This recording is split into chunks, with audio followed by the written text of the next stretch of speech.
Okay, kids, it's me, Mrs. Rasno. We're going to read tonight almost in the dark. There's supposed to be a cool super moon 2020 tonight called the pink moon. Right now it's cloudy out, but who knows? Maybe we'll see it. So we are reading Junie B. Jones's Almost a Flower Girl by Barbara Park, and we are up to chapter 8 called A Little Tussle. Aunt Flo's wedding took forever to get here. I waited for my whole entire life practically. Then one day at breakfast, Mother told me a happy surprise. "Well, tomorrow is the big day," she said. And so what do you know?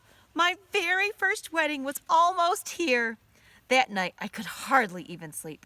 I got up bright and early in the morning. Then Mother came in my room, and she decorated my hair with a green velvet ribbon, and she helped me get dressed in my flower girl clothes. Pretty soon, a lady came to babysit for Ollie.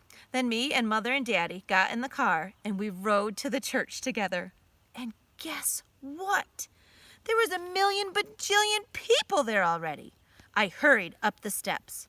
Then I stood on my tippy toes, and I looked all around for Bo. "Where is she, Mother?" I asked. "Where is Bo? Is she sick, do you think? Did her car get stuck in crazy glue? I don't see her anywhere, Mother. And so maybe I will be the flower girl after all."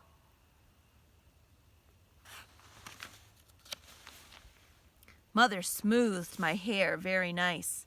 "Honey, I've already talked to Aunt Flo today," said Mother.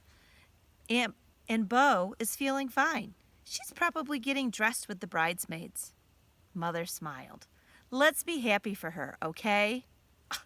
I didn't say anything back. 'Cause what's to be happy about? That's what I would like to know. After that, all of us went inside, and a man named Usher holded out his arm, and he walked Mother to her church seat.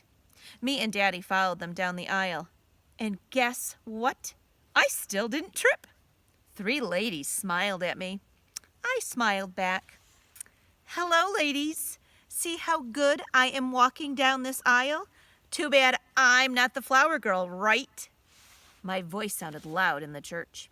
I like that kind of loud voice. After I got to my seat, I smoothed my dress very nice. And guess who I saw?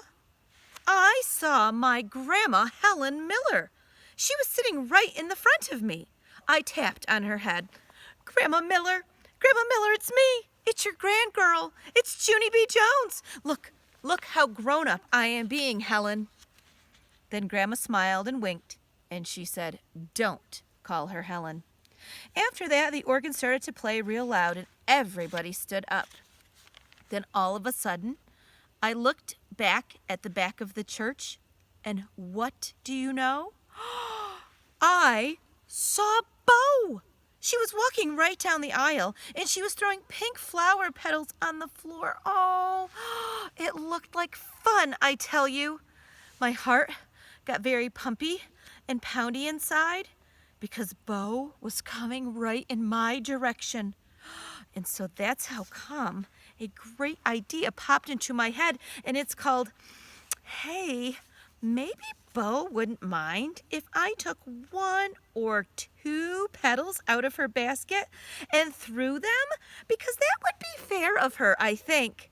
Well, Bo kept on getting closer and closer and closer, and then all of a sudden, she was right next to me. I quick reached for her flower basket. "No!" shouted Bo. "Yes!" I shouted back. Then I tried to take some petals out of the basket, but Bo pulled it away from me. And so that's how come I had to pull it right back again. And then me and her got into a little tussle. Little tussle is the grown-up word for how come she won't let go of that darn thing. Then all of a sudden, my mother reached over and she pulled my hands right off of that basket. Her face was steamy mad. I did a gulp.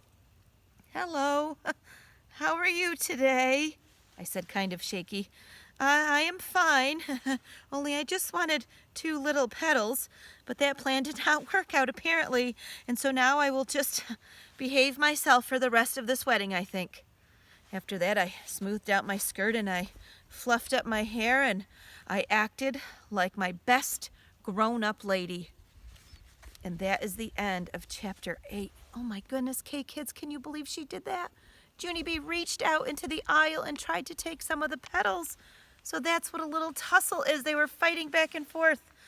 Well, we are not done yet. Tomorrow we will read chapter 9 called Loose Feet. Junie B. Jones is Almost a Flower Girl by Barbara Park. Again, have a great night, kids. You know, maybe you'll get a sneaky peek of that supermoon. Who knows? And I'll see you tomorrow. I love you very much. Have a great night. Bye-bye.